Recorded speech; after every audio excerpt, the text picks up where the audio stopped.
quarto livro do Novo Testamento, o Evangelho de Jesus Cristo, segundo escreveu João, no último capítulo do livro, capítulo de número 21.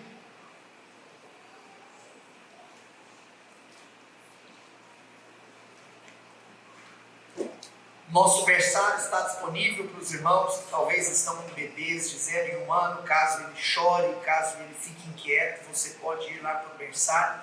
Nós temos um projeto de, daqui a um tempo, a gente só ainda não faz por algumas questões que não vou mencionar aqui agora, mas nós queremos sanar isso o mais rápido possível. A gente vai até querer colocar uma maneira de você ouvir a palavra no berçário, caso você tenha que ir. Os nossos kids entram nas salas, se é a partir de 5 anos, das 7 às 7h30 da noite, e os babies de 2 a 4 entram das 7h40 às 8h, tá bom? Amém. João capítulo 21, versículo de número 1, eu vou ler na versão revista e atualizada. Feche seus olhos onde você está, abaixe a sua cabeça e, com as suas palavras, peça para o Senhor falar com você.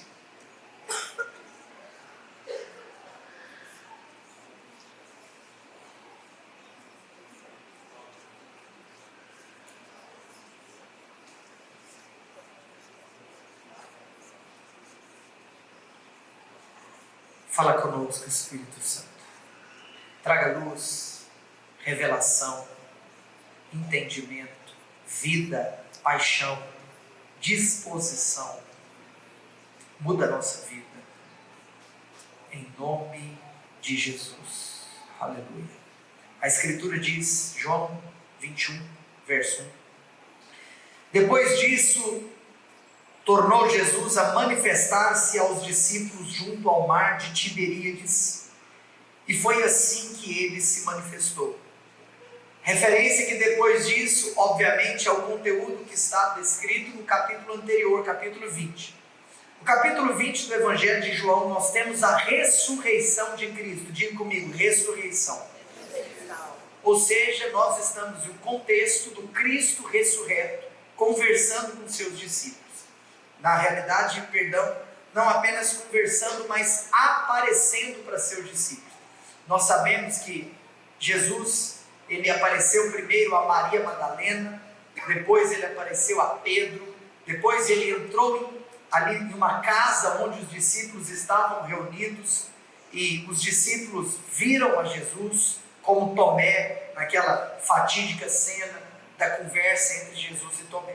Agora, é interessante a gente pensar que mesmo os discípulos, tendo visto o Cristo ressurreto, eles ainda estavam tomados pelo medo, pela preocupação e principalmente pelo desânimo. Eles não entenderam o que significou a ressurreição. Eles não tiveram entendimento. Eles ainda estavam, você sabe, aqueles momentos que parece que você passa por um baque tão grande na sua vida, que você fica meio zonzo, você fica meio aéreo. A morte de Jesus havia sido para eles um baque tão grande, e até engraçado, porque, cara, depois de 3 anos ouvindo Jesus, por que foi esse baque tão grande?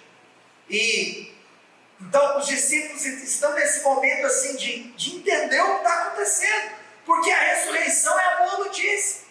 A ressurreição resolve todos os problemas, mas eles ainda estavam muito aéreos.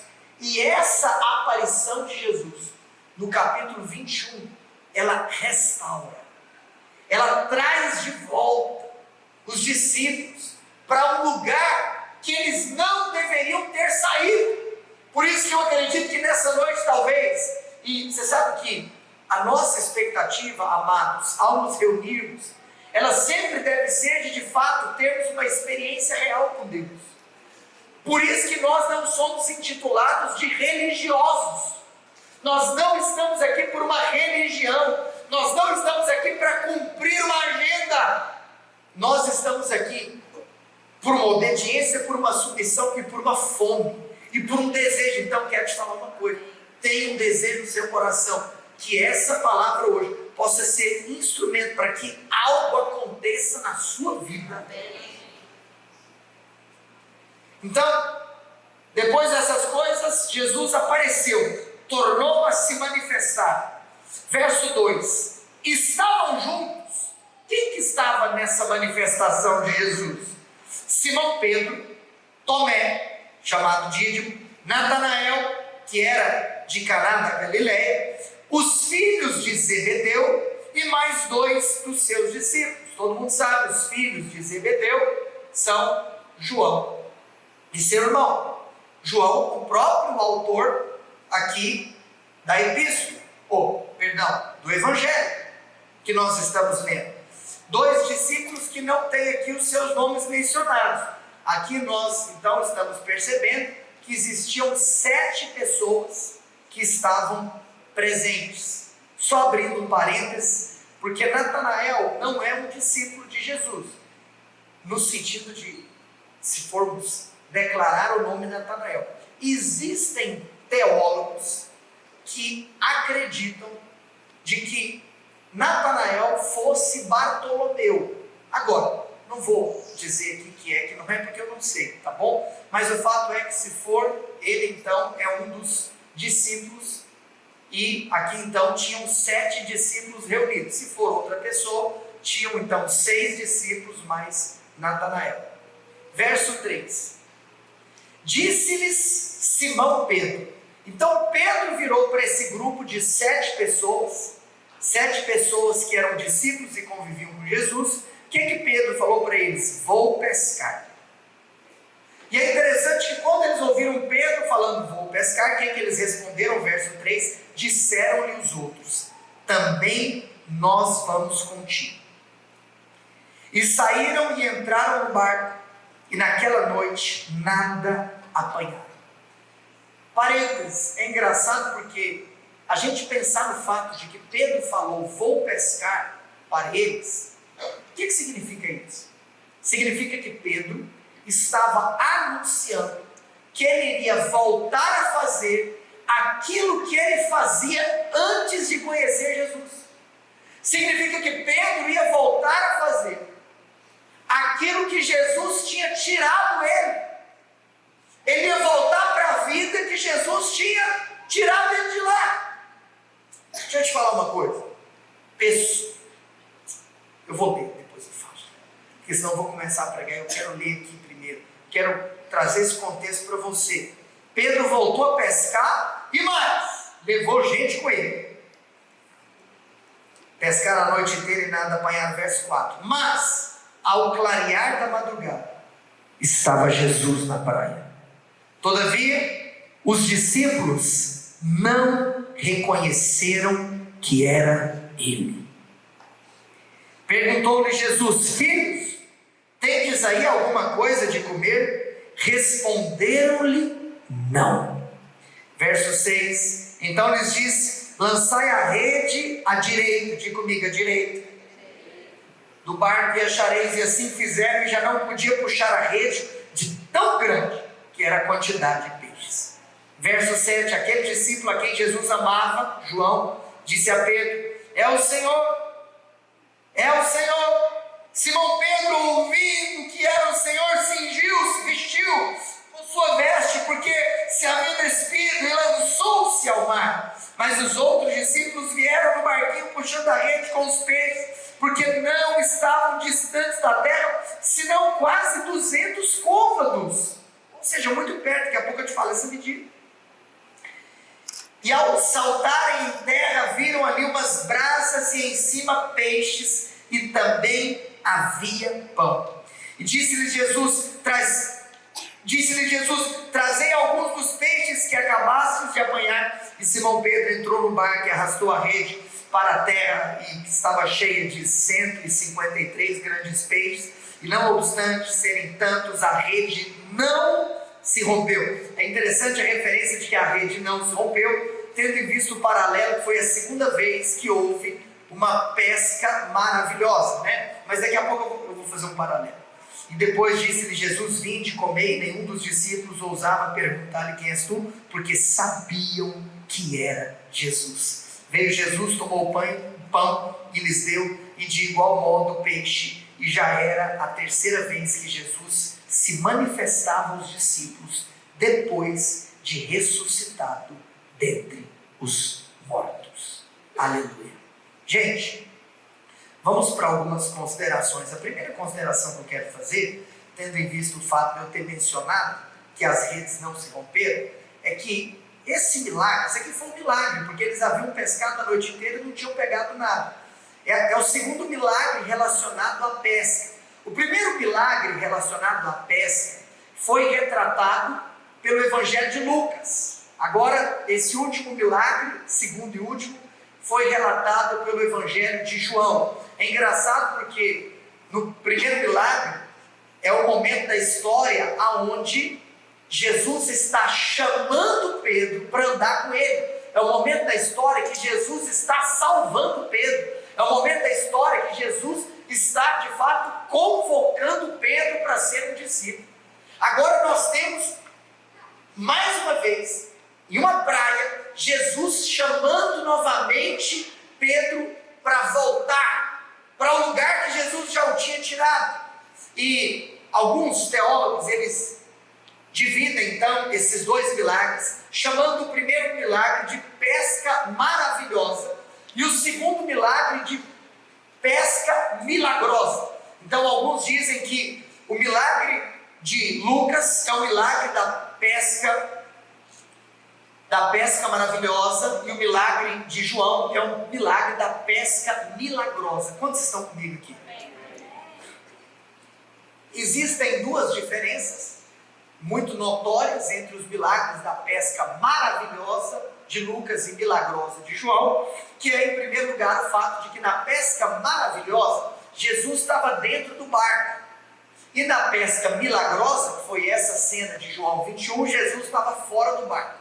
Na pesca maravilhosa, as redes se romperam. Você lembra da história que precisou da ajuda de outros barcos? Mas na pesca milagrosa, as redes não se romperam. Estou trazendo essas considerações apenas com o intuito e a título de aumentar o seu conhecimento da palavra de Deus. Gente, só para mencionar também, até para que depois nós façamos aplicação a respeito disso, a Bíblia diz que Jesus estava distante 200 côvados. Você sabe, côvado é uma unidade de medida, que obviamente nós não a utilizamos hoje mais, que acredita-se que é uma distância semelhante à distância entre o seu dedo médio e o cotovelo. Então, essa distância aqui entre o dedo e o cotovelo, aonde daria aproximadamente 50 centímetros. Então, você tem aí 200 côvados, sendo algo talvez aproximadamente 100 metros. Alguns até tradutores, já até mesmo, por exemplo, na versão nova Almeida atualizada, se eu não me engano, já fala em 90 metros, ao invés de mencionar 200 côvados, já trazendo para uma unidade de medida que para nós é mais palpável, né? Então, isso nos faz imaginar o quão perto Jesus estava do barco deles, coisa de 100 metros. E aí, obviamente, um comentário que eu escrevi para trazer aos irmãos é como que eles não reconheceram Jesus a 100 metros. Então, eu quero que você venha comigo em um raciocínio de que a primeira coisa que vem à mente de uma pessoa desanimada é parar. É parar. Você sabe que o fato de Jesus ter morrido, obviamente, como mencionado, houve então um desânimo geral por parte dos discípulos, aonde talvez eles caíram naquela seta maligna de achar que tudo tinha ido por água abaixo, tudo isso que eles haviam construído.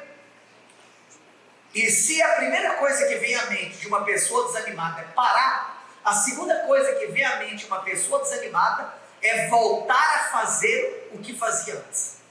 Então eu quero, com muito amor e carinho, falar para você: tome cuidado com o desânimo, tome cuidado com essa tentação de parar ou com a tentação de voltar a fazer o que você fazia antes.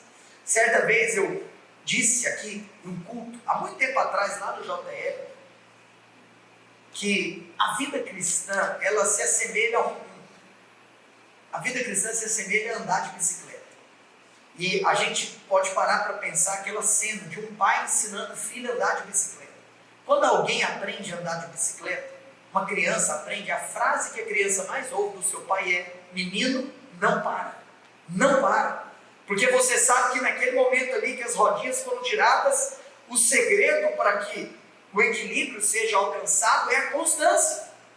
Por quê? Porque se você parar, você vai ficar ali, você vai titubear, você vai ficar com medo, e inevitavelmente você vai cair.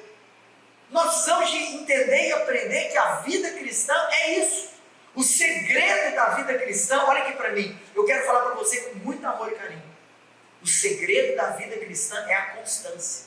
O segredo, olha, eu ouvi como eu estava num ambiente para pastores esse final de semana, dentro de todo esse ambiente eu ouvi uma estatística que apertou meu coração. Os americanos fazem pesquisa para tudo, né? Eu não sei se você sabe, mas 98% de pastores americanos que começam o seu ministério no início ali da sua vida, da sua trajetória. Eu me lembro que eu comecei meu ministério nessa idade, com 20 e poucos anos.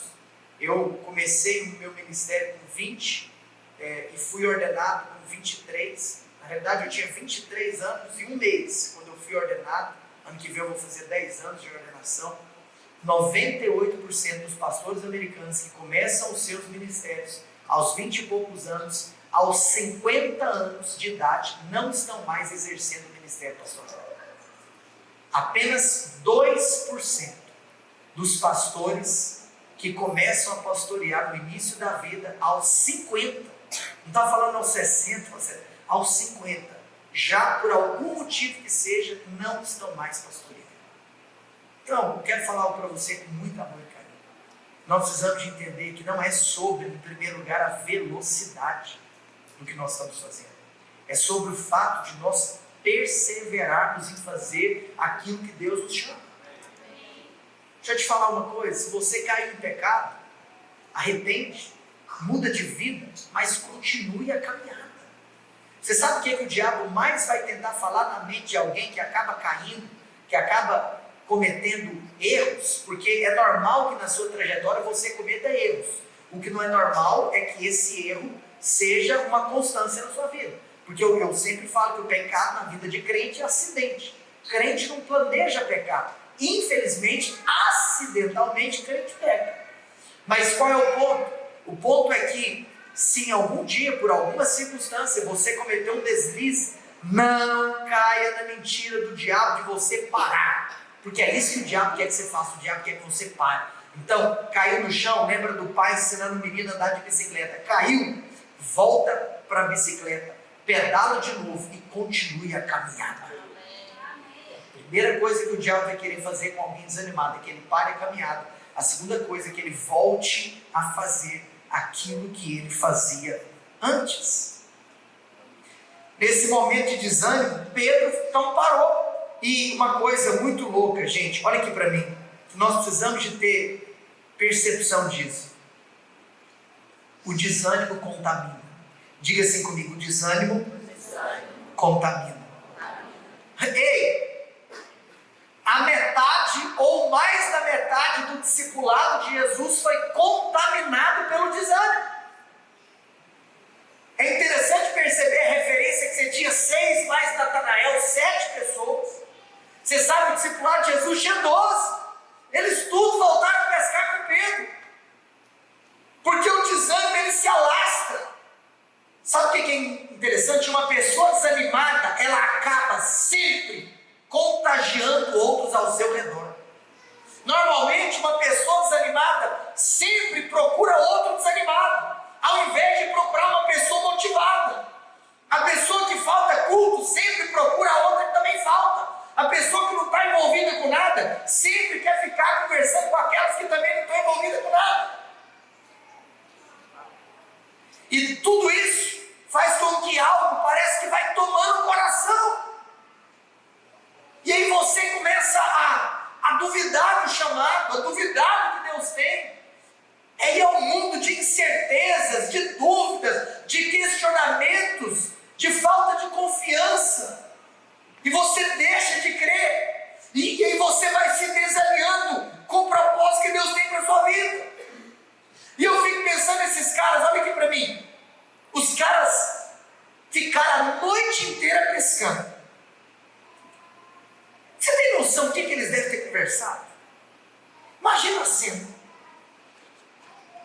sentados lá, esperando. Eu ia fazer a menção da vara, mas eles estavam pensando numa rede, então não é para a vara.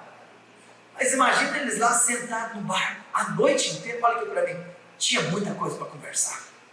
Se eles ficaram a noite inteira, eles deviam ter ficado a noite inteira acordados. Eu fico pensando, um virando para o outro, falando, rapaz, é aquele dia, hein? Que, convenhamos, que tanto de história que eles viveram. Imagina eles passando a noite inteira sem pegar nada, lembrando a multiplicação de pães e peixes. Rapaz, quando tinha ele do nosso lado, um dia levantou a mão para o céu, agradeceu e começou a brotar peixe do invisível. Imagina eles falando, e aquele dia, e aquele outro, e eles lembrando. Isso aqui é uma elucubração minha, porque o fato é que eles passaram a noite inteira conversando. Você sabe que uma pessoa desanimada, às vezes ela vem para esse mundo do saudosismo. Ah, você lembra? Lá em 1900 e nananã. Você lembra lá em 2000 e nananã. Ah, você lembra quando a gente começou isso? Quando começou aquilo? E olha aqui para mim, com muito amor e carinho. Eu amo lembrar daquilo que Deus fez no passado. Mas não para eu morar em um saudosismo eterno. Mas para o meu coração se encher de fé daquilo que está por vir. Então, peraí. O que nós vamos fazer? Será que nós vamos nos posicionar de qual maneira? De ficar literalmente apenas contemplando o que aconteceu? Ou de encher o nosso coração de expectativa por aquilo que está diante de nós e que nós podemos viver? Amém. Eu quero hoje trazer você para o fato de que nós precisamos ter uma postura. Você sabe por quê? Porque esses caras que estavam ali desanimados foram os caras que viram Lázaro ressuscitar. Ei, Pedro, Tiago e João. Tiago e João, os dois irmãos, filhos de Zebedeu. Pedro, deixa eu te contar. Essa trinca, meu amigo, é a trinca do ataque do negócio. O trio de ataque era Pedro, Tiago e João. Pedro, Tiago e João estavam lá em Mateus capítulo 17. Eles viram o rosto de Jesus transfigurado.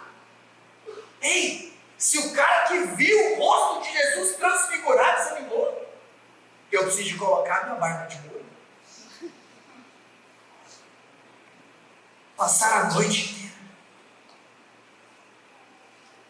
Jesus chega na praia. Você sabe que historiadores acreditam que Jesus provavelmente chegou aproximadamente 11 horas depois que eles haviam começado a pescar. 11 horas. É engraçado porque Jesus falou assim: ei, lança do lado direito. Agora, pasme, eu mencionei sobre os historiadores para dizer para você uma coisa que eu pesquisei, que os historiadores afirmam que o hábito desse tipo de pesca, com esse tipo de rede, que é uma rede chamada varredeira, que inclusive você precisa de uma técnica muito bem apurada para ela não se embolar, que ela era uma rede sempre jogada do lado esquerdo, por conta de algum tipo de impulso, enfim, é a técnica. Então, quando Jesus chegou, Jesus deu uma direção contrária à técnica estabelecida e vivida pelos pescadores. Porque Jesus mandou jogar do lado direito. Você sabe por quê? Porque o Senhor quer nos ensinar algo, que a vida cristã, ela sempre vai andar na contramão do mundo. A vida cristã, ela sempre vai andar na contramão do raciocínio natural. As coisas espirituais, elas nunca serão discernidas naturalmente falando. E o problema é que muitas vezes nós estamos repetindo aquilo que não está dando certo, mas é aquilo que para nós é lógico, é aquilo que para nós é palpável, quando o convite de Deus a nós é uma vida espiritual, uma vida sobrenatural, uma vida de fé. Será que não tem você está lá jogando para o lado esquerdo, jogando para o lado esquerdo, porque é isso que todo mundo faz, porque é assim que é, porque é assim que você aprendeu, quando na realidade você não está ouvindo a voz de Deus, joga no lado direito.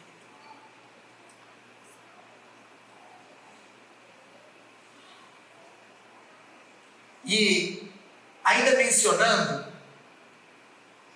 aquilo que alguns historiadores comentam,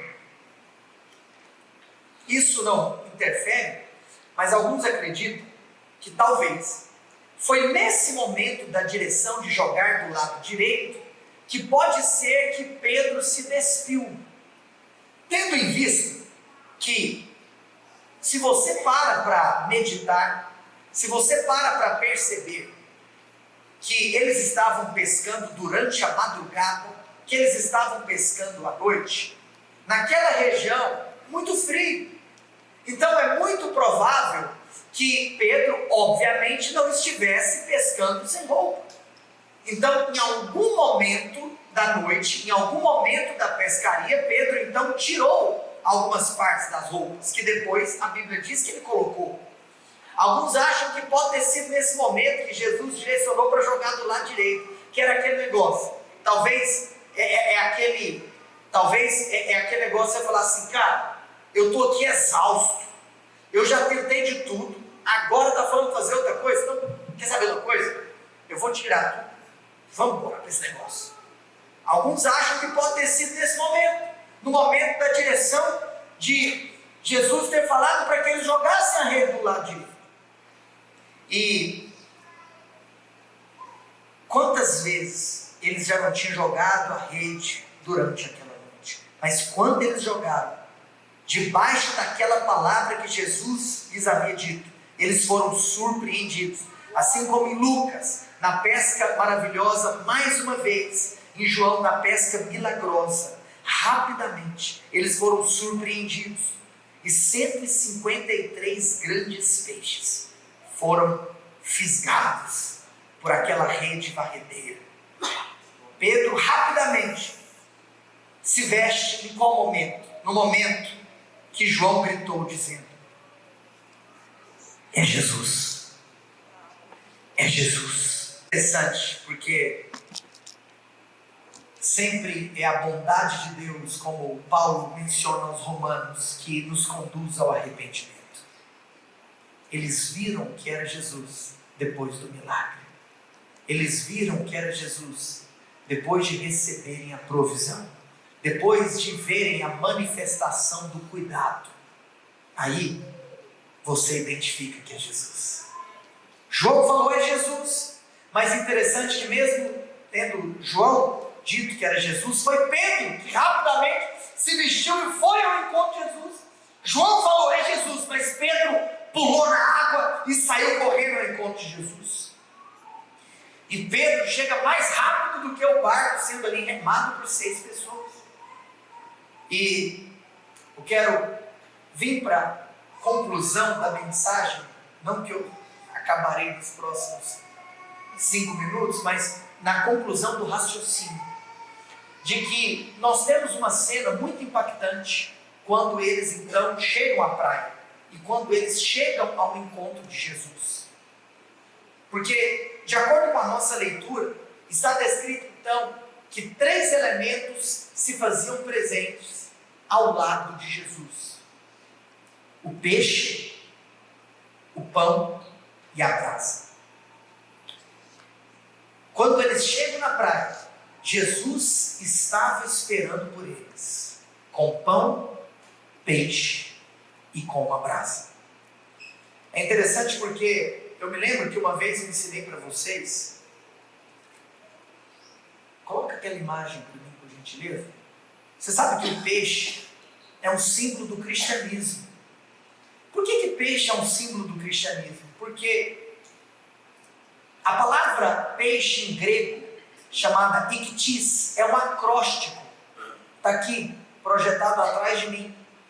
Esse acróstico, então, essa palavra iktis, ela formaria um acróstico chamado Jesus Christos Theos Huios Soter. O que significa Jesus Christos Theos Huios Soter? Jesus Cristo, Filho do Deus Salvador. E ainda mencionando esse contexto da utilização do peixe como símbolo do cristianismo, você sabe que, vamos navegar um pouco na história, a igreja primitiva foi muito perseguida. Depois desse acontecimento de João, capítulo 21, inclusive o capítulo 21 é o último capítulo do livro de João, nós temos então o livro de Atos, aonde de fato esses discípulos que foram reanimados pelo encontro com Cristo ressurreto, e em Atos capítulo 2 recebem o Espírito Santo, eles começam uma missão na terra. E a igreja primitiva toca Jerusalém, e depois, para que se cumprisse o que fora dito em Atos 8, e Deus usa até mesmo a perseguição para isso, eles são espalhados por Judeia, Samaria, até que hoje, nos confins da terra, nós, gentios, recebemos essa palavra. Mas o fato é que o primeiro século foi um momento na história da igreja marcado por grande perseguição. Várias atrocidades foram cometidas contra os cristãos. Eu me lembro de uma cena, talvez uma das piores cenas na história do cristianismo, onde aquele que foi talvez o homem que mais perseguiu a igreja primitiva, o imperador Nero, uma vez ele decidiu amarrar cristãos em estacas em volta do seu palácio. E esses cristãos amarrados em estacas em volta do seu palácio, do imperador Nero, foram queimados vivos. Ele mandou incendiar os cristãos. Sabe para quê? Para que o jardim do seu palácio fosse iluminado com os corpos dos cristãos sendo queimados. E você sabe o que Nero fez quando ele estava lá no jardim do palácio sendo iluminado pelo fogo, que estava literalmente o fogo dos cristãos? Nero pega uma harpa e começa a tocar uma música. E começa a falar: eu nunca vi cena tão bela. Você sabe que foi até mesmo o imperador Nero, que por volta do ano 70 mandou matar até mesmo o apóstolo Pedro. Mas, irmãos, um parênteses: a cada gota de sangue de um cristão sendo assassinado, a cada gota derramada em público ou nas prisões, ou seja, nas arenas, era um novo crente que nascia de novo nas ruas, nas esquinas, nas arquibancadas, porque ninguém pode parar o poder do Evangelho.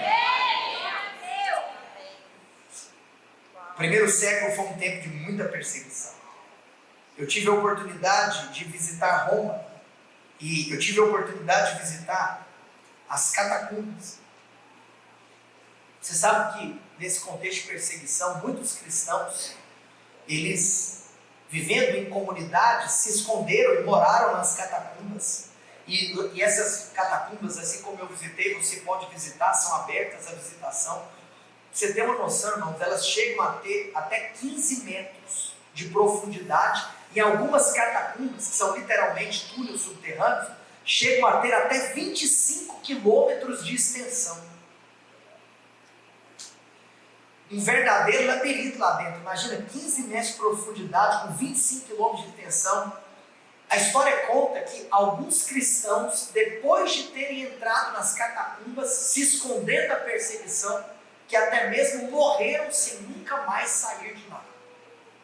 Viveram lá até o último dia de vida. Então, vamos voltar aqui para o contexto do peixe. Em todo esse contexto de perseguição, tendo em vista o acróstico que eu te mostrei, porque a palavra peixe então fazia referência a isso, os cristãos eles tinham dois hábitos de se comunicarem no primeiro século. Eles tinham o hábito de pegar o dedo médio e colocar a ponta do dedo médio encostando na ponta do dedo indicador, formando esse símbolo do peixe. Ou então, quando um cristão encontrava com o outro, ele escrevia no chão, ele fazia no chão o símbolo do peixe, e aí por conta disso se associava então com o peixe, simbolizando um cristão. Então a pessoa se identificava para um outro cristão através do símbolo do peixe. Por isso que o peixe se tornou o símbolo universal do cristianismo. E eu quero hoje esse contexto de João capítulo 21 e parar para meditar sobre uma coisa que toda a palavra de Deus testifica. E hoje eu estou aqui, eu quero finalizar te dizendo algo. O lugar do peixe é ao lado do pão e ao lado da brasa. Se você é um cristão, se você é um peixe, o seu lugar é do lado do pão e é do lado da brasa. Amém. O que significa o pão e a brasa? Você sabe, o pão nos fala da palavra. A palavra de Deus é nosso alimento. Jesus, ele disse, não precisa abrir, em Deuteronômio 8,3, não só de pão viverá o homem, mas esse homem, ele é sustentado por toda a palavra que procede da boca de Deus. Engraçado que Jesus, cita essa passagem de Deuteronômio. Eu não sei se você sabe, mas 70% das citações de Jesus, fazendo referência à lei, 70% das vezes era fazendo referência a algum texto do livro de Deuteronômio. Jesus depois, ele mesmo se intitulou, eu sou o pão que desceu do céu, nesse mesmo evangelho de João. O pão é a palavra, é o verbo vivo de Deus. Então, amados, quando nós nos alimentamos da palavra, nós estamos recebendo vida. Por isso que nós precisamos ser cheios de revelação da palavra. Sabe uma coisa que eu estava meditando também enquanto eu lia esse texto de João capítulo 21? Esses caras andaram com Jesus por 3 anos. O ministério de Jesus começou aos 30 e ele morreu aos 33. Em 3 anos, nunca se mencionou falta de comida. Nunca se mencionou falta de provisão alimentar. Mas em apenas 3 dias, sem a presença de Jesus, eles já não tinham pão. Jesus perguntou, tem algo aí para comer? Eles falaram, não tem. Em 3 dias. Quero te contar uma coisa. A fonte da provisão é a presença. Você precisa de estar conectado. Você precisa de estar de fato perto daquilo que Deus está fazendo. Quando você não se alimenta do Senhor, você não vai ter nada para dar. E eu quero te falar uma coisa com muito amor e carinho. O simples fato de você participar da reunião de uma igreja não quer dizer que você está se alimentando completamente. Existe poder em você estar aqui. Mas o que eu quero te fazer um convite nessa noite é você entender que mais do que aquilo que você recebe quando você está sentado, é aquilo que você faz quando você se coloca de pé. Você sabe por quê? Sabe uma frase que Deus falou comigo hoje enquanto eu meditava nessa palavra? Nós precisamos, amados, de pedir para que o Senhor aumente o impacto da palavra na nossa vida. O Senhor precisa de aumentar o impacto da palavra. Quando uma pessoa não está comendo, olha que interessante, eles não tinham nada para comer. Quando uma pessoa não está comendo, sabe o que acontece com ela? Ela perde a visão. Ela perde a visão. Porque eles estavam a 200 côvados, 90, 100 metros. E eles não viram que era Jesus. As pessoas que perdem a visão são as pessoas que não estão comendo. Que Deus nos livre de ter muita gente ouvindo, mas pouca gente comendo. Nós precisamos de comer. Na referência que nós temos da própria palavra, nós precisamos de ruminar, mastigar, ruminar aquilo que nós estamos recebendo, para que aquilo que está entrando no ouvido não saia pelo outro, mas permaneça no nosso interior. Amém. Sabe por quê? Quanto mais você comer, mais você vai enxergar. Se tem faltado visão, porque tem faltado alimento. A distância ofusca a visão do Senhor em nosso coração. Esfria o nosso amor pelo Senhor. Quanto mais distante você estiver daquilo que Deus está fazendo, quero te falar também que mais dificuldade você terá para enxergar o que está acontecendo. Esteja perto do mover de Deus, esteja perto de pessoas que estão fluindo, que aonde tem a obra do Senhor, que ali você esteja. Amém. Você sabe por quê? Eu lembrei de um vídeo que eu gravei com o Gabriel uma vez. Sabe qual que é a biografia mais triste da história? É a biografia de Judas. Judas estava perto. Estava muito perto. Mas ele não viu. Judas, olha aqui para mim, com muito tempo eu te falo. Judas andou com aquele que é a verdade, mas continuou vivendo uma mentira. Judas, ele andou com um pastor, mas ele não se tornou sua ovelha. Que Deus me livre de andar com um pastor e não ser ovelha desse pastor. Que Deus nos livre de ir. Obviamente eu acredito que a maior parte dos que estão me ouvindo são nascidos de novo. Mas que Deus nos livre de que tenha gente aqui que não seja nascida de novo. Que Deus nos livre de gente aqui que, como Judas, ele andou com o pastor, mas não foi sua ovelha. Andou com a verdade, mas viveu uma mentira. Judas, ele andou com aquele que é a luz do mundo, mas ele viveu debaixo de trevas. Judas, ele andou com aquele que se intitulou como um caminho, mas ele decidiu percorrer um atalho. Judas, irmãos, ele andou com a vida, mas o seu final foi a morte. Judas, ele andou com o dono do céu, mas no final foi parar no inferno.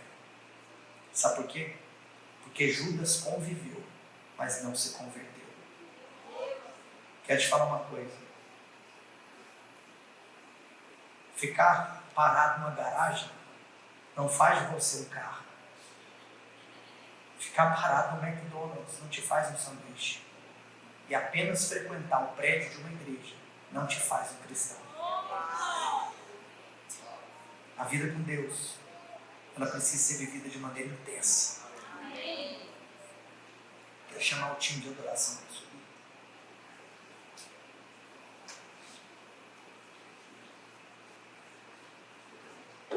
Olha aqui para mim. Você sabe o que o diabo mais vai tentar tirar de você? A intensidade. O diabo vai tentar tirar esse frescor. Hoje, eu estou aqui hoje te entregando um pão para que os seus olhos sejam abertos. Toma cuidado. Toma cuidado com o desânimo. Toma cuidado com as distrações da vida. Olha aqui para mim, com muito amor e carinho, amados. Toma cuidado. Você sabe qual é a semelhança de todos esses? Eu falei, por exemplo, sobre uma estatística entre pastores. Se entre pastores 98% não perseveram 3 décadas. Imagina entre toda a totalidade dos cristãos. Tudo parece que luta contra você. Está aqui no epicentro, no centro do que está acontecendo. Tudo. Se você é novo, mas eu sou novo demais. A minha vida, no início da minha caminhada, foi ouvir Espírito, você é muito novo. Para que tudo isso? Para que essa loucura toda? Para que essa intensidade toda? Você é um adolescente. Você é um jovem. O que você está fazendo com a sua juventude? Alguns dizem, eu sou muito novo. Você sabe que por outro lado, outros vão falar, eu sou velho demais. Meu tempo já passou, isso é para os novos. Uai! O novo é novo demais, o velho é velho demais.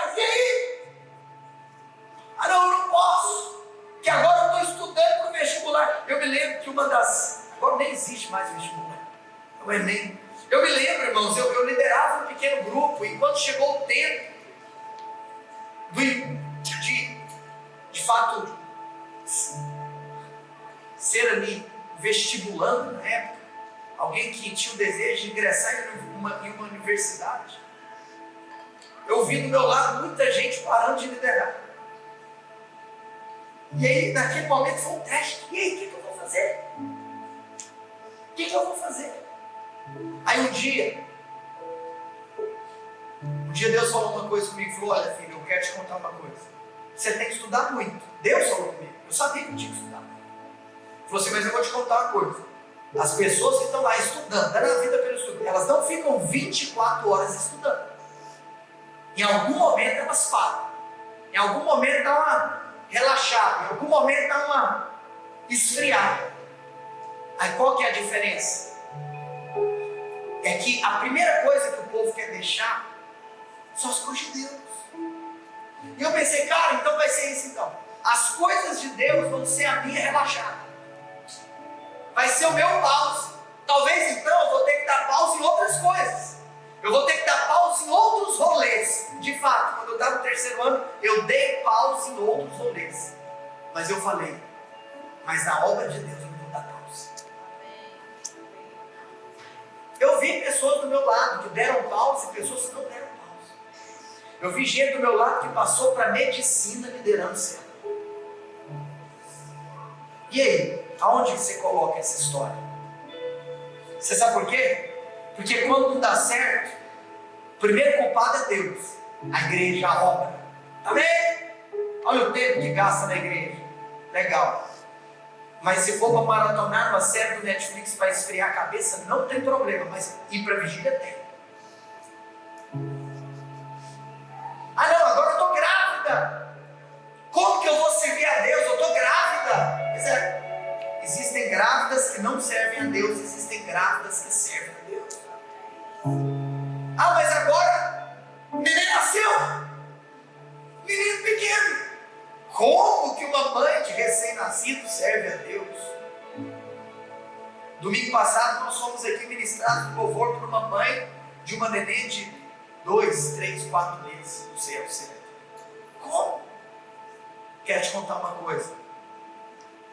Existem pessoas que estão servindo a Deus com todas as desculpas que outras deixam. Nós precisamos, amados, de entender. O que eu faço? Agora eu entrei na faculdade. Agora eu comecei na empresa. Agora isso, agora aquilo. Tudo vai impedir você. Sabe qual que é o segredo? Vai criando seu filho servindo a Deus. Faz faculdade servindo a Deus. Agora eu estou noivo, eu estou preparando o casamento. Porque você sabe, a vida de um noivo é preparar um casamento. Meu Deus, ainda bem que eu fui noivo e não noiva. Seja noivo, preparando seu casamento, servindo a Deus. O segredo é estar construindo a casa, construa a casa, vai servir a Deus, então a casa toda, o pai, a mãe e os filhos. Edifica uma família servindo a Deus. Mateus capítulo 6, verso 33 diz: buscai ao Senhor em primeiro lugar. Primeiro lugar. Buscai, pois, em primeiro lugar o seu reino e a sua justiça. Todas as coisas vos serão acrescentadas. Eu lembro de uma história que um dia eu contei que um dia um pastor estava ministrando na igreja. Foi uma palavra muito forte sobre consagração. Naquele dia tinha um rapaz lá no fundo da igreja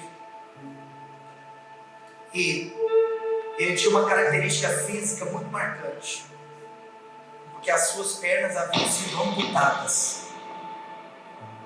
E quando ele veio na cadeira de rodas para frente para responder o apelo, no final do culto ele fez uma pergunta para o pastor. Ele falou: pastor, e no meu caso, eu sou cadeirante, eu tenho as pernas amputadas.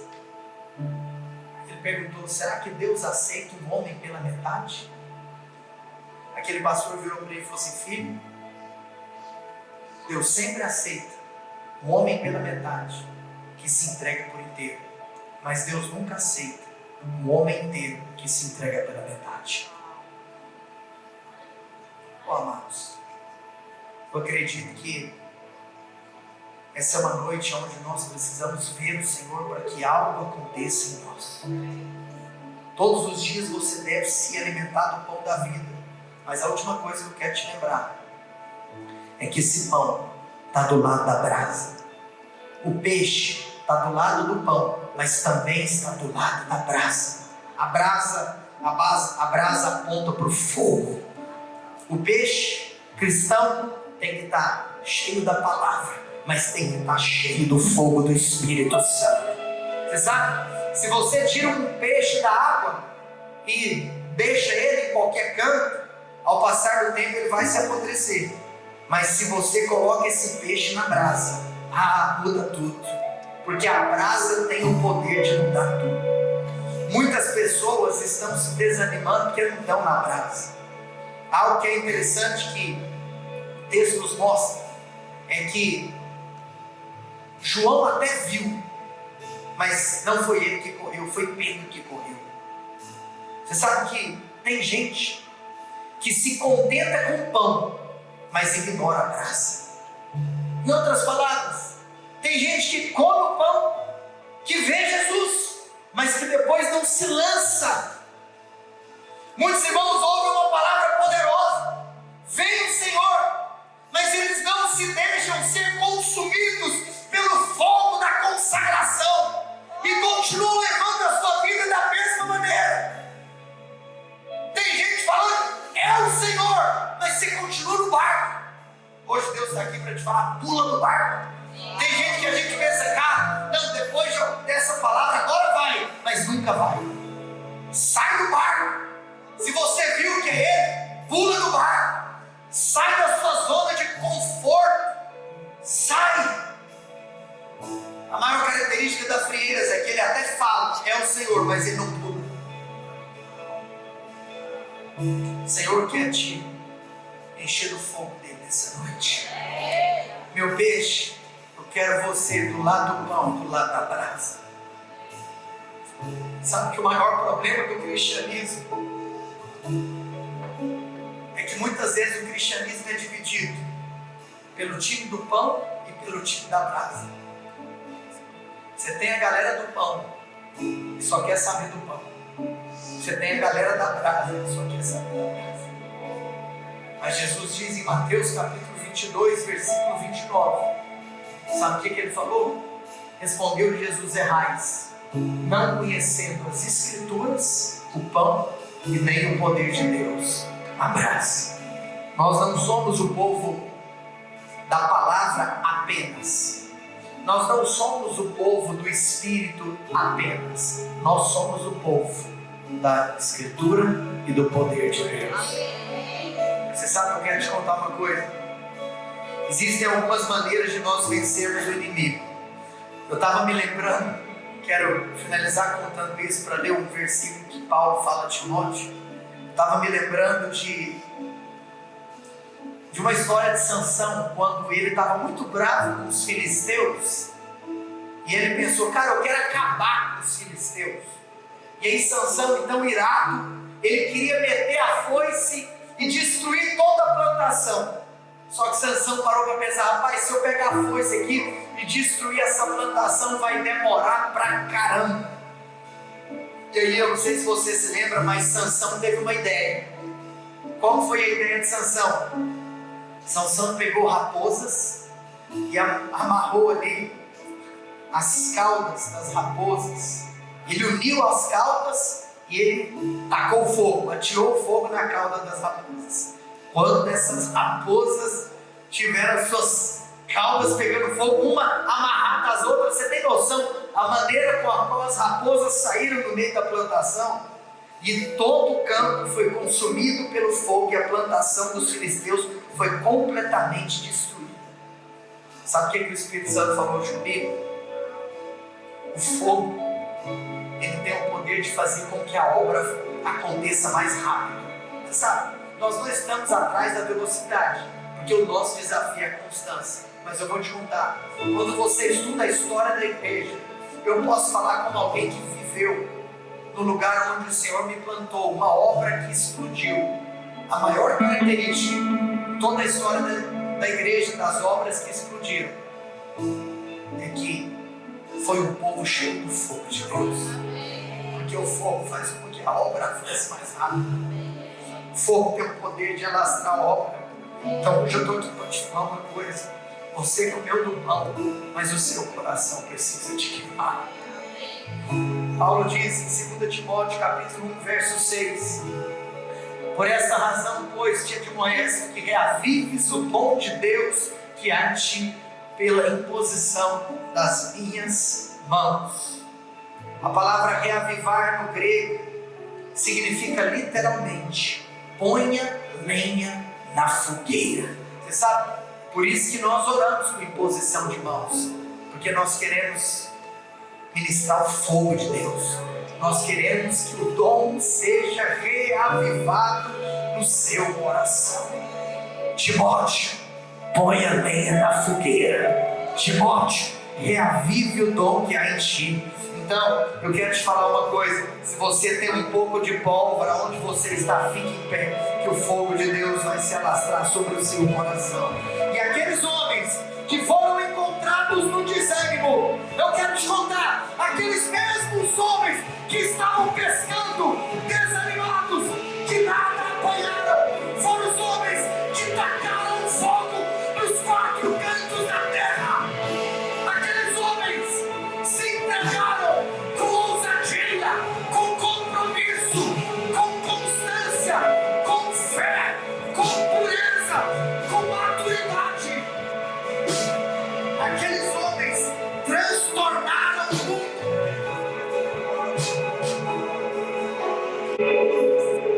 Uma das coisas que mais mexe comigo, isso é uma coisa que mexe comigo pra caramba, é a diferença da postura dos discípulos nos evangelhos e no livro de Atos. Sabe?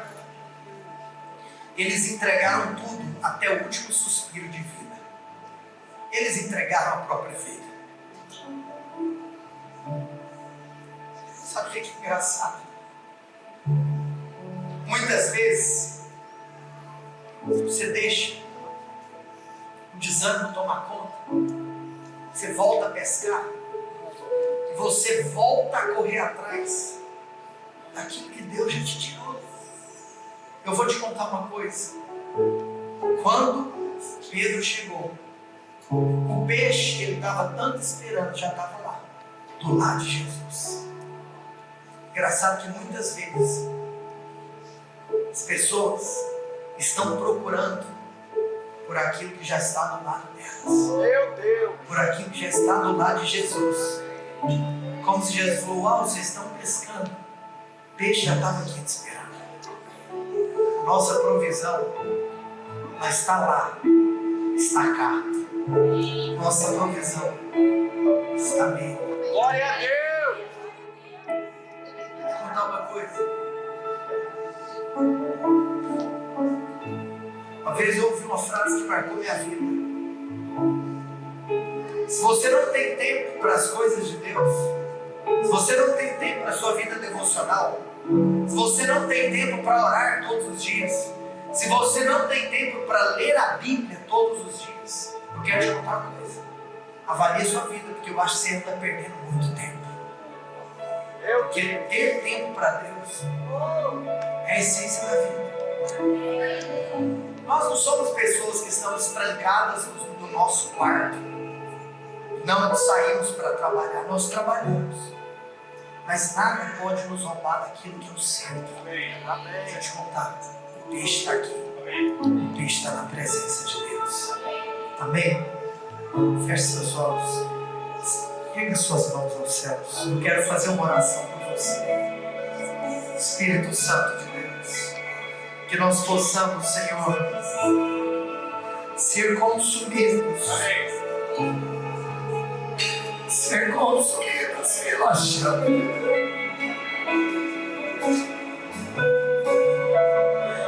Nós possamos ser consumidos pela chama de Deus.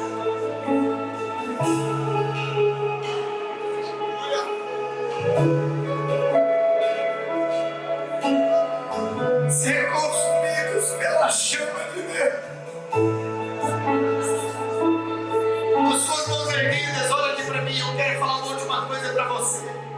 O Espírito Santo acabou de me lembrar, teve um dia que eu era aluno do seminário. E uma das matérias que eu mais estava assim ávido para ter era a matéria de plantação de igrejas.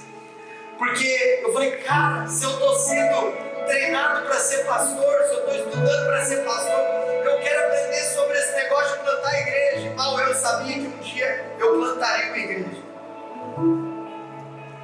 Mas o pastor que foi ministrar essa aula, quebrou muito a minha expectativa na primeira aula, do ponto de vista que eu achei que ele já ia chegar ensinando ponto 1, ponto 2, ponto 3, ponto 4. E ele falou assim: hoje eu estou aqui para começar uma matéria chamada plantação de igreja. Então na aula 1, hoje eu quero ministrar para vocês uma aula chamada Consumidos pela Chama de Deus. Porque é impossível você sair para fora se antes você não for consumido pela chama de Deus. Você sabe o que eu me lembro, irmãos? Aquela aula ficou marcada na minha vida porque eu não fui para o recreio, eu não fui para o intervalo. Não porque não teve, é porque eu não dei conta de ir. Sabe, eu quero te falar com muito amor e carinho. Se na sua vida faz tempo que você não vive algo que você perde por não dar conta de ir, tem alguma coisa. Você sabe, é como se existem tempos que a gente não faz jejum, existem tempos que a gente perde a fome. Existem tempos onde talvez a gente acaba abrindo mão de coisas legítimas, porque eu fui aqui consumido pela chama de Deus. Faça dessa canção uma oração para nós encerrarmos. Ergue as suas mãos.